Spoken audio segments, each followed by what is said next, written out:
প্রসাদ। ঠাকুরের প্রসাদ পাবার আহ্বান। প্রতিদিন প্রাণের শ্রীহরি দর্শনে আসেন কত কত জন। তিনিও সোহাগের সাদরে সকলকে বলেন, যান প্রসাদ পান গিয়া। এ যেন প্রসাদ পাবার তার এক ব্যাকুল আকুল আহ্বান। ঠাকুর প্রসাদ পাবার কথা বলেন, অথচ প্রসাদ খাবার কথা বলতে কি শুনেছেন কেহ? তাহলে প্রসাদ পাবার হতে পারে, আর খাবারও হতে পারে। আমরা এক প্রসাদ পাই, আর এক প্রসাদ খাই। প্রসাদ আস্বাদনের এই দুটি ভাব নিয়েও ভাবনার অন্ত নেই। আবার ঠাকুরও জানালেন, প্রসাদ পাতে নয়, হাতে। তাই প্রসাদ কেবল পাত পেতে নয়, হাত পেতেও নিতে হয়। পাত পেতে প্রসাদে পেট ভরে, হাত পেতে প্রসাদে প্রাণ ভরে।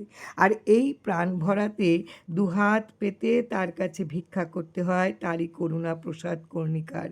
হরি হরি বলে দুহাত তুলে নেচে নেচে প্রসাদ তৃপ্ত হতে হয়। প্রাণের ক্ষুধারে তৃপ্ত করে। আগে প্রাণে বাঁচার জন্য তার প্রসাদ ভুবনে গিয়ে থালা ভরে প্রসাদ যেচে যেচে নিতে হয়। শ্রীগুরু নামে নিবেদিত এ প্রসাদ পাত পেতে আস্বাদন করে পেটের ক্ষুধাকে তৃপ্ত ও শান্ত করতে হয়। আসলে ভগবানের দেওয়া পেটের এ ক্ষুধা নিবৃত্তি না হলেও কি শান্তি আছে? তাই পেটের এ ক্ষুধাকেও শান্ত করতে হয় আগে। কথায় বলে, পেটে ক্ষুধা লাগলে হরিনামও মিঠা লাগে না। দয়াল ঠাকুর এ বিষয়ে ছিলেন খুবই সচেতন। তাই তিনি প্রথমেই সকলকে প্রসাদ পাবার আহ্বান জানান। তবে মানুষের ক্ষুধা তো কেবল পেটে নয়, মানুষের আরও ক্ষুধা রয়েছে মনে আর প্রাণে। মানুষের পেটের ক্ষুধা মিটে যায় অন্ন জলে, মনের ক্ষুধা যায় ভোগ উপভোগে, প্রাণের ক্ষুধা নিবৃত্ত হয় কিসে? প্রাণ নিত্য, প্রাণ সত্য।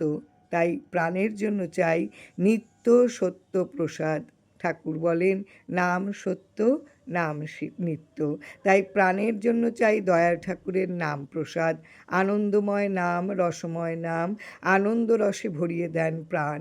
আর সে প্রাণানন্দ ভক্তগণে আনন্দে কীর্তন করে, ওরে আনন্দ আনন্দ, যেখানে গোবিন্দ সেখানে আনন্দ, আনন্দ আনন্দ আনন্দ রে, যেখানে গোবিন্দের নাম সেখানে আনন্দ ধাম, আনন্দ আনন্দ আনন্দ রে। ঠাকুরের নিত্য প্রসাদ পেয়ে আজ প্রাণ আনন্দে নৃত্য করে যে। নিত্য প্রসাদ আবার অন্যরকম। নিত্য মানে চিরন্তন, চিরস্থায়ী। নিত্য মানে যার বিকার বিকৃতি আর বিনাশ নেই। আর নামই যে নিত্য প্রসাদ, চিরন্তন প্রসাদ। আবার নিত্য মানে প্রত্যহ, প্রতিদিনে, প্রতিক্ষণে। আর তাই কেবল একদিন মন্দিরে গিয়ে একবেলা প্রসাদ পেলে কি করে চলবে? ভগবানের প্রসাদ পেতে হবে প্রতিদিন, প্রতি বেলায়, প্রতি সময়, সারা জীবন। জয় রাম, জয় রাম।